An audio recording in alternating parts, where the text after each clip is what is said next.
holiday dito sa Hong Kong, tingnan nyo kung gaano kabisi yung mga Pilipina. Magbabox sila.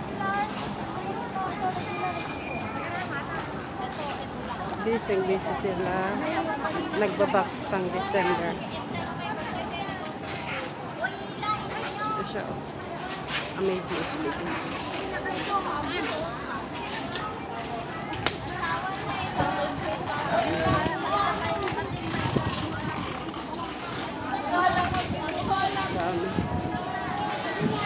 Daming Pilipina nagbabox.